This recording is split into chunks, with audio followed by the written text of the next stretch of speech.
What's up, everybody? I hope you're having a great day. I hope you're making the most out of your day. My name's Connor. Thanks so much for checking out this channel, and welcome to the very first non-vlog. If you've seen some of my vlogs, you know that I'm all about loving life and loving God and having great adventures and just enjoying every single day as best I can.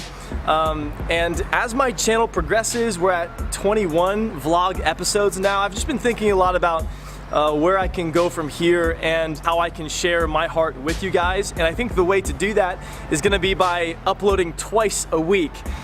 And I'm scared to say that because now I'm accountable to you guys, but yeah, I want to upload twice a week, and I want one of them to be the vlog and sharing my adventures with you guys and sharing my opportunities and just my life with you all.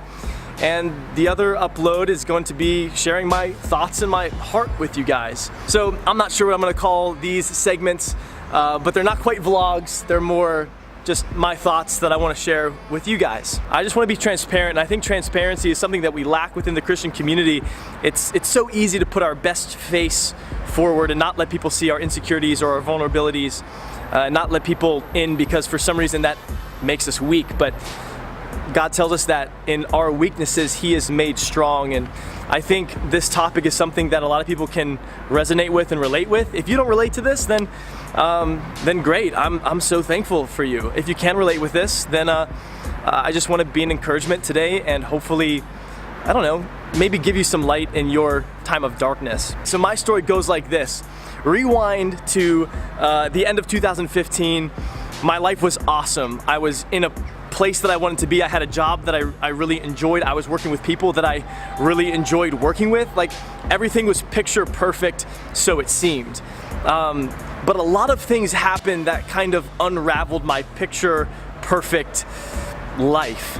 I became bogged down with work. I was overloaded. I was really doing too much and I couldn't keep up with everything. But instead of talking about it, instead of confronting the issue, I just tried to work harder, put my head down. I told myself that I need to man up and just stick it out.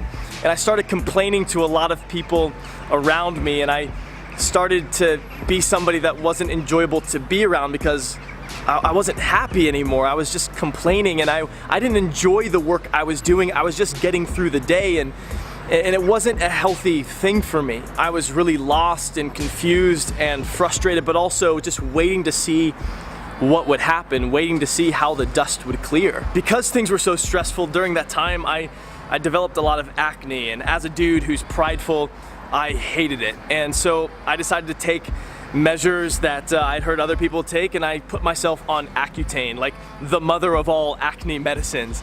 Unfortunately, a big side effect to Accutane is depression, and depression runs in my family, but I thought, you know what? It's worth it. I don't really care about the side effects. They're probably not true anyways. I'm gonna take the medicine, and I'm going to get rid of my acne once and for all. So I started the medicine, and about a month in, things were just so crazy in my life that all this medicine was doing was making everything more acute. It was making everything crazier, and my emotions were all over the place, and I eventually fell into like the darkest period of my life. In June of 2016, I went through like the darkest time that I can possibly remember. I would put on a great face at work and I would get through the day, but when I would get home, I would just be in my room, in my bed, binge watching Netflix, basically. I didn't enjoy working out.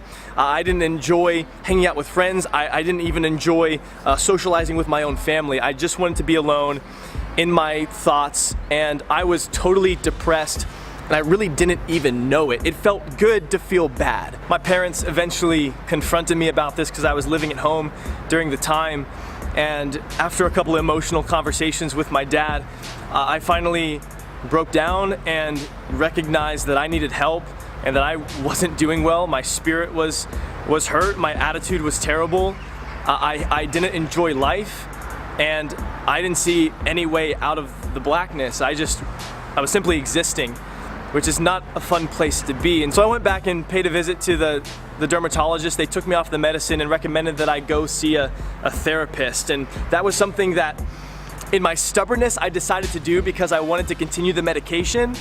And so I went to see this therapist, And like the first meeting, it was just like, it was such a shot against my pride, because it's like, man, I'm a man, I'm a Christian, I don't need to talk to somebody about this. But it was actually a point in my life where I learned a lot about myself. I learned a lot about my weaknesses.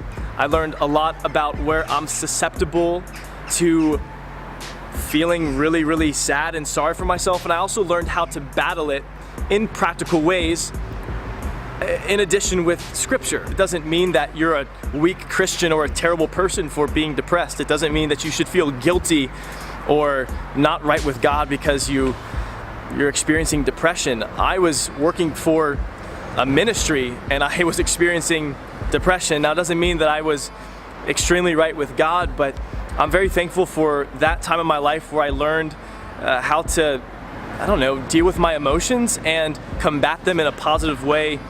And I've seen God use those things in my life in a very powerful way. And it's been a rough journey back to having a good attitude and having joy, but it's been so worth it. I learned that it's extremely important to connect yourself with those things that bring you joy, even if it means forcing yourself to do it.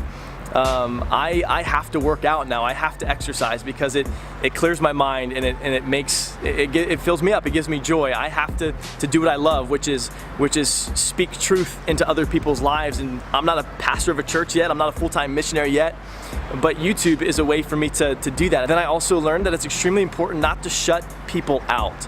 I'm so thankful for my parents during that time in my life, because they forced themselves into my life even though I was trying to shut them out. So I don't know where you're at today. I don't even know necessarily who this video is for. Part of it is just to share a little bit about my experience and hopefully encourage you as you go throughout your life's journey. Jesus is the ultimate lifter of our heads. He is the ultimate source of joy. And with that being said, make sure that you take care of yourself. We can get so caught up in giving to others that we forget to get filled up ourselves. So take that time to get filled up with the one who fills you up. Take time in your relationship with Jesus. Connect with those things that bring you joy, those things that you like to do, and don't shut people out. All right, guys, that's gonna wrap up this very first non-vlog chat segment. I hope you enjoyed it. I hope it encouraged somebody. And if anything, just remember that Jesus has conquered sorrow, and in him we can walk in newness of life and in constant joy, no matter what our circumstances are. So with all that being said, until next time, peace.